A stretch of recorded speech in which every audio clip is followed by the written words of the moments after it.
2014 पूर्वी गौतम अदानी कधी नव्हतेच. 10 वर्षांमध्ये अदानींचा देशभरात विस्तार. आता अख्खी मुंबई महाराष्ट्र विकायला काढलाय. अदानींच्या प्रकल्पावरून राज ठाकरेंचा हल्लाबोल. भाजप शिंदेच्या शिवसेनेचा जाहीरनामा प्रसिद्ध. मुंबईकरांना मुंबई बाहेर जाऊ देणार नाही. बाहेर गेलेल्यांना सन्मानानं मुंबईत आणू. मुंबईला झोपडपट्टी मुक्त करू. फडणवीसांसह शिंदेचं आश्वासन. बेस्टमध्ये महिलांना 50% सवलतीसह लघु उद्योगासाठी 5 लाखांपर्यंत बिनव्याजी कर्ज देणार. पालिकेच्या सर्व शाळांमध्ये एआय लॅब तयार करणार. पुढील 5 वर्षांसाठी पाणीपट्टी स्थगित. भाजपचा वचननामा. तमिळनाडूमधून रसमालाई आली होती. मुंबई महाराष्ट्राची नाही म्हणाला. तुझा काय संबंध. भाजप नेते के अण्णामलाई यांच्या विधानाचा राज ठाकरेंकडून समाचार. ठाकरे बंधू एकत्र आल्यानं बाळासाहेब मला आशीर्वाद देतील. मात्र भाऊ बहीण एकत्र आलेत की नाही ते 15 तारखेनंतर कळेल. फडणवीसांचा अजित पवारांसह सुप्रिया सुळेंना टोला. ठाकरे आणि पवार ही दोन नावं. 2014 पूर्वी गौतम अदानी कधी नव्हतेच. 10 वर्षांमध्ये अदानींचा देशभरात विस्तार. आता अख्खी मुंबई महाराष्ट्र विकायला काढलाय. अदानींच्या प्रकल्पावरून राज ठाकरेंचा हल्लाबोल. भाजप शिंदेच्या शिवसेनेचा जाहीरनामा प्रसिद्ध. मुंबईकरांना मुंबई बाहेर जाऊ देणार नाही. बाहेर गेलेल्यांना सन्मानानं मुंबईत आणू. मुंबईला झोपडपट्टी मुक्त करू. फडणवीसांसह शिंदेचं आश्वासन. बेस्टमध्ये महिलांना 50% सवलतीसह लघु उद्योगासाठी 5 लाखांपर्यंत बिनव्याजी कर्ज देणार. पालिकेच्या सर्व शाळांमध्ये एआय लॅब तयार करणार.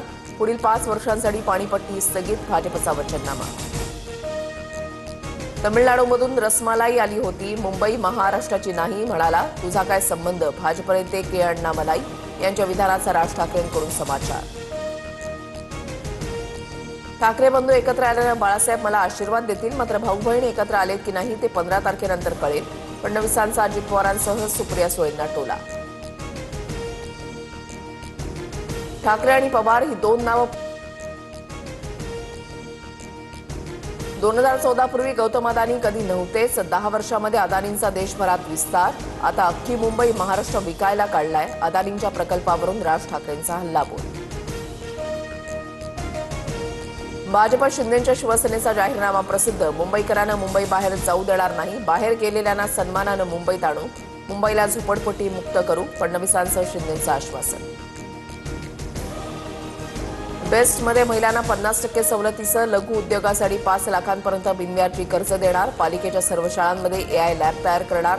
पुढील 5 वर्षांसाठी पाणीपट्टी स्थगित. भाजपचा वचननामा.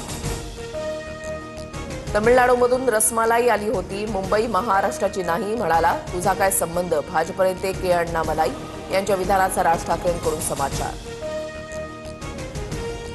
ठाकरे बंधू एकत्र आल्यानं बाळासाहेब मला आशीर्वाद देतील. मात्र भाऊ बहीण एकत्र आलेत की नाही ते 15 तारखेनंतर कळेल. फडणवीसांचा अजित पवारांसह सुप्रिया सुळेंना टोला. ठाकरे आणि पवार ही दोन नावं पुसण्याचा भाजपचा डाव. तुम्ही मोदींचे बँडवाले आहात. आमचा ब्रँड कसा काय संपवणार. उद्धव ठाकरेंचा भाजपवर घणाघात.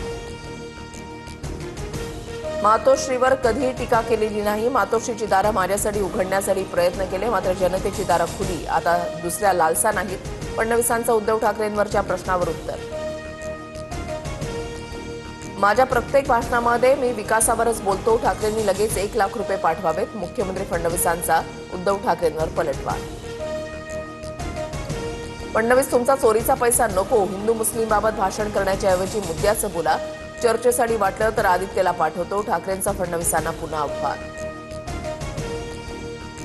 भर सभेत आदित्य ठाकरेंकडून मुख्यमंत्री फडणवीसांची नक्कल. मोदी फडणवीसांचं मुंबईसाठी योगदान काय. कोस्टल रोडच्या भूमिपूजनाच्या फोटोमध्ये फडणवीस कुठे आहेत दाखवा. 3000 देतो. आदित्य ठाकरेंचं उत्तर. पिंपरी महापालिका लढताना इथे झालेल्या चुका दाखवल्या म्हणजे युती धर्म पाळला नाही असं होतं का. 9 वर्ष निवडणूक झाली नाही तर कंठ कसा फुटणार. अजित पवारांचा मुख्यमंत्री फडणवीसांवर पलटवार. जिथे मैत्रीपूर्ण लढत आहे तिथे टीका करायची नाही असं ठरवलं होतं. मी संयम पाळलाय पण अजित पवारांचा संयम ढळतोय. फडणवीसांचं थेट भाष्य. पिंपरी चिंचवड वाहतूक कोंडीमुक्त खड्डेमुक्त करणार. दिवसाआड सुरू असलेला पाणीपुरवठा रोज सुरू राहणार. दोन्ही राष्ट्रवादीच्या जाहीरनाम्यामधून वादा. घोषणा करायला आपल्या बापाचं काय जातं, निवडणूक हरण्याच्या हतबलतेमुळे अशा घोषणा करतात. अजित पवारांनी दिलेली आश्वासनं पूर्ण होणार नाहीत. मुख्यमंत्री फडणवीसांचं दोन्ही राष्ट्रवादीच्या जाहीरनाम्यावर टीकास्त्र. एकीकडे गुन्हेगारी संपवण्याची भाषणं करून दुसरीकडे गुन्हेगारांना तिकीट देणं पुणेकरांना आवडलं नाही. आंदेकर कुटुंबातील दोघांना उमेदवारी दिल्यानं फडणवीसांनी अजित पवारांना सुनावलं. नाशिकमध्ये 30,000 कोटींची कामं हाती घेतली आहेत. गोदावरीचं पाणी पिण्यालायक करू, रेल्वेच्या विस्तारासह विमानतळ सुद्धा वर्ल्ड क्लास करणार. नाशिकमधल्या सभेतून मुख्यमंत्री फडणवीसांची ग्वाही. नाशिक दत्तक घेतल्याचं म्हणालो होतो. वर्षातून 4 वेळा नाशिकमध्ये येतो. मात्र काही जण निवडणूक काळामध्ये पर्यटन करतात. मुख्यमंत्री फडणवीसांचा ठाकरे बंधूंना टोला.